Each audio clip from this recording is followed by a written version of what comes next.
অনেকদিন চুপ থাকার পর ভারতে বসে রীতিমতো বোমা ফাটালেন শেখ হাসিনা। বলেছেন, অনুপস্থিতি মানে নীরবতা নয়, শিগগিরই ফিরব। দেশ ছেড়ে গেছেন এই বাক্যের সঙ্গে আমি একমত নই, কারণ কেউই নিজের ইচ্ছায় দেশ ছাড়েননি, বলেন আওয়ামী লীগ সভাপতি। বাংলাদেশে 2001 থেকে 2006 সালের বিএনপি শাসনামলের অন্ধকার দিনগুলি ফিরে আসতে পারে বলে মন্তব্য করেছেন সাবেক প্রধানমন্ত্রী শেখ হাসিনা। এমন আশঙ্কার কারণ হিসেবে দেশে জঙ্গি ও উগ্রপন্থী শক্তির উত্থানের কথা বলেছেন তিনি। আর নিজের দেশে ফেরা প্রসঙ্গে আওয়ামী লীগ সভাপতি বলেছেন, শিগগিরই ফিরবেন। ইমেইলে দেওয়া এক সাক্ষাৎকারে শেখ হাসিনা এসব আশঙ্কা ও সম্ভাবনার কথা শুনিয়েছেন বলে হিন্দুস্তান টাইমসের খবরে বলা হয়েছে। 2024 সালের 5 আগস্ট ছাত্র জনতার অভ্যুত্থানের মুখে দেশ ছেড়ে ভারতে আশ্রয় নেন শেখ হাসিনা। এরপর থেকেই তিনি ভারতের রাজধানী দিল্লিতে অবস্থান করছেন। গত বছর মানবতাবিরোধী অপরাধের মামলায় আন্তর্জাতিক অপরাধ ট্রাইব্যুনালে মৃত্যুদণ্ড হয় শেখ হাসিনার। বিভিন্ন মেয়াদে সাজা হয়েছে দুর্নীতির একাধিক মামলাতেও। এর আগে গেল বছরের মে মাসে আওয়ামী লীগের সব ধরনের কর্মকাণ্ডে নিষেধাজ্ঞা আরোপ করা হয়। একই মাসে রাজনৈতিক দল হিসেবে নিবন্ধনও স্থগিত করা হয় তাদের। এমন প্রেক্ষাপটে শিগগিরই ফেরার আশা শোনালেও সেটা যে দেশের গণতান্ত্রিক পরিবেশ পুনঃপ্রতিষ্ঠার উপর নির্ভর করছে সেটাও মানছেন শেখ হাসিনা। হিন্দুস্তান টাইমসে প্রকাশিত সাক্ষাৎকারটি নিচে তুলে ধরা হলো। আপনি এর আগে 1981 সালের 17 মে নির্বাচন শেষে ভারত থেকে দেশে ফিরেছিলেন। বর্তমান প্রেক্ষাপটে আপনি কি শিগগিরই দেশে ফেরার সম্ভাবনা দেখছেন? 17 মে আমার জন্য আবেগঘন ও স্মরণীয় একটি দিন। বাবা মা, ভাই ও স্বজনদের হারিয়ে 1981 সালের এই দিনে 6 বছরের নির্বাসন শেষে দেশে ফিরেছিলাম। সেই ফেরার ভিত্তি ছিল দেশের মানুষের ভালোবাসা। আর তখনও আমার বিরুদ্ধে ষড়যন্ত্র ছিল, মামলা ছিল ও জীবনের ঝুঁকি ছিল। ফেরার বিষয়টি নির্দিষ্ট দিনক্ষণের উপর নির্ভর করে না। আমরা দেশে একটি গণতান্ত্রিক পরিবেশ, মত প্রকাশের স্বাধীনতা, রাজনৈতিক অধিকার ও আইনের শাসন পুনঃপ্রতিষ্ঠার জন্য কাজ করছি। এসব বিষয় পুনঃপ্রতিষ্ঠা হওয়াটা শুধু আমার ফেরার জন্য জরুরি নয়, দেশের স্বাধীনতা, সার্বভৌমত্ব ও জনগণের সামগ্রিক কল্যাণ নিশ্চিতেও জরুরি। দেশের মানুষকে ঐক্যবদ্ধ হয়ে শিগগিরই সেই লক্ষ্যে পৌঁছাবো। আরেকটা বিষয় আমি স্পষ্ট করতে চাই, সেটা হলো আমার অনুপস্থিতি মানেই আমার নীরবতা নয়। প্রতিটি মুহূর্তে আমি দেশের জন্য লড়াই করছি এবং কূটনৈতিক পর্যায়ে আন্তর্জাতিক আইনি কাঠামোর মধ্যে এবং বৈশ্বিক গণমাধ্যমের মাধ্যমে কাজ করছি। 19টি হত্যা চেষ্টা থেকে আমি প্রাণে রক্ষা পেয়েছি। আমাকে কোনো কিছুই থামাতে পারেনি। আল্লাহ যেহেতু আমাকে বাঁচিয়ে রেখেছেন, তাই আমি খুব শিগগিরই দেশের মাটিতে ফিরব। প্রশ্ন ছিল, আওয়ামী লীগের উপর নিষেধাজ্ঞা রয়েছে, আপনার বিরুদ্ধে অসংখ্য মামলা, এরপরও কি আপনার দেশে ফেরা সম্ভব? উত্তরে শেখ হাসিনা বলেছেন, আওয়ামী লীগ জনগণের দল, বন্দুকের নল কিংবা ক্ষমতাবানদের আশীর্বাদে এ দলের জন্ম নেয়নি। কাগজে লেখা কোনো নিষেধাজ্ঞাই আওয়ামী লীগকে দমাতে পারবে না। নিষেধাজ্ঞায় যদি আওয়ামী লীগ দমন করা যেত, তাহলে বাংলাদেশেই জন্ম নিত না। আওয়ামী লীগ আগের চেয়ে আরও বেশি শক্তি নিয়ে রাজনীতিতে বারবার ফিরে এসেছে। যারা ভাবছেন এই নিষেধাজ্ঞা স্থায়ী, তাদের ইতিহাসের পাতা দেখা উচিত। এই নিষেধাজ্ঞা হয়তো ক্ষমতাসীনদের সাময়িক ক্ষমতা প্রয়োগের প্রতিফলন, কিন্তু এটি মূলত তাদের ভয়ের বহিঃপ্রকাশ। তারা আওয়ামী লীগকে ভয় পায়। আমাদের লাখ লাখ সমর্থক এবং হাজার হাজার নেতাকর্মী এখনও দেশে অবস্থান করছেন। হামলা, মামলা, কারাবরণ ও নির্যাতনের পরও তারা ঐক্যবদ্ধ। দেশ ও জনগণের স্বার্থে আওয়ামী লীগের প্রত্যাবর্তন অবশ্যম্ভাবী, এটি কেবল সময়ের ব্যাপার। বাংলাদেশের কোনো নেতা ইঙ্গিত দিয়েছেন শেখ হাসিনা বিহীন আওয়ামী লীগ মেনে নেওয়া হতে পারে। এ অবস্থায় কি দল পুনর্গঠন ও সংস্কারের উদ্যোগ নেওয়া হচ্ছে? উত্তরে শেখ হাসিনা বলেন, আওয়ামী লীগ গণতান্ত্রিক একটি দল। দলের আদর্শ ধারণ করা নেতাকর্মীরাই এর প্রাণ। তারাই নেতৃত্ব নির্বাচন করে থাকেন। আপনি একে সংস্কার বা সমন্বয় যাই বলুন না কেন, এটি একটি স্বাভাবিক ও চলমান প্রক্রিয়া। আওয়ামী লীগ বাংলাদেশের সবচেয়ে বড় রাজনৈতিক দল, ফলে কিছু ক্ষেত্রে দলের নেতাদের বিরুদ্ধে অভিযোগ বা সমালোচনা থাকতে পারে, কিন্তু দল হিসেবে আওয়ামী লীগ কখনো কোনো অন্যায় কাজকে প্রশ্রয় দেয় না।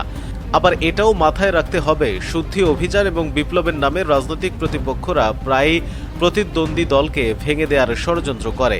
আমি স্পষ্ট করে বলতে চাই, আওয়ামী লীগের নিজের ঘর গোছানোর সক্ষমতা রয়েছে, আর গোছানোর কাজটি হবে দলের গণতান্ত্রিক পদ্ধতিতে, ষড়যন্ত্রকারীদের পরামর্শে নয়।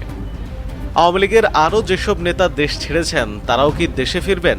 উত্তরে শেখ হাসিনা বলেছেন, দেশ ছেড়ে গেছেন এই বাক্যের সঙ্গে আমি একমত নই। কারণ হলো কেউই নিজের ইচ্ছায় দেশ ছাড়েননি। মোহাম্মদ ইউনূসের নেতৃত্বাধীন অবৈধ অন্তর্বর্তী সরকার আওয়ামী লীগের নেতাকর্মীদের বিরুদ্ধে এক ধরনের নীরব রাজনৈতিক গণহত্যা চালিয়েছে। এই গণহত্যা এখনও চলছে। আমাদের প্রায় ৬০০ নেতাকর্মীকে নির্মমভাবে হত্যা করা হয়েছে।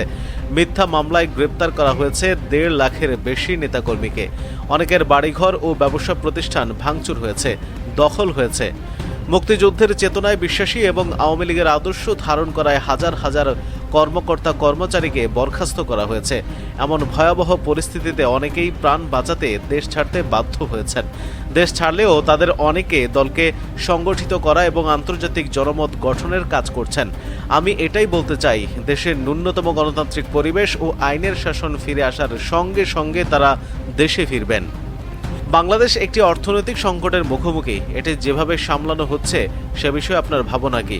ক্ষুধা, দারিদ্র ও বৈষম্য মুক্ত সমৃদ্ধ দেশ গড়ার স্বপ্ন নিয়ে বঙ্গবন্ধু শেখ মুজিবুর রহমান বাংলাদেশ প্রতিষ্ঠা করেছিলেন। ২০০৮ সালের পর আওয়ামী লীগের ৪ মেয়াদে আমরা বাংলাদেশকে একটি শক্তিশালী ভিত্তির উপর দাঁড় করিয়েছিলাম। আমরা পদ্মা সেতু, রূপপুর পারমাণবিক বিদ্যুৎ কেন্দ্র এবং মাতারবাড়ি গভীর সমুদ্র বন্দরের মতো বড় বড় প্রকল্প বাস্তবায়ন করেছি। ২০০৬ সালে বিএনপি নেতৃত্বাধীন ৪ দলীয় জোট সরকারের শেষ বাজেট ছিল ৭০,০০০ কোটি টাকার। তখন মাথাপিছু আয় ছিল $৪৮২ আর দেশের জিডিপির আকার ছিল $৭০ বিলিয়ন। অন্যদিকে আমরা ২০২৪-২৫ অর্থ বছরে সর্বশেষ বাজেট দিয়েছিলাম, তার আকার ছিল $৭,৯৭,০০০ কোটি টাকা। মাথাপিছু আয় ছিল $২,৭৮৪ আর জিডিপির আকার ছিল $৪৫০ বিলিয়ন।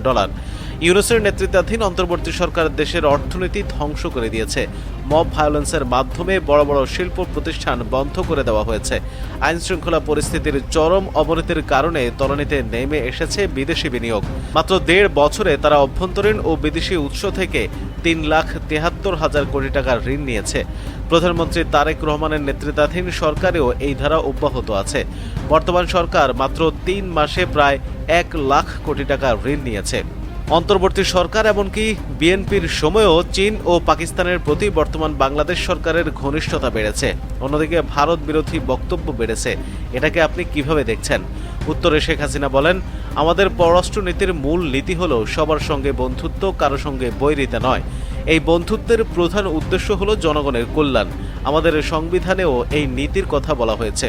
আওয়ামী লীগ সরকার সবসময় সব বন্ধু ভাবাপন্ন রাষ্ট্রের সঙ্গে স্বচ্ছ, বিশ্বস্ত ও স্বাভাবিক সম্পর্ক ধরে রেখেছে।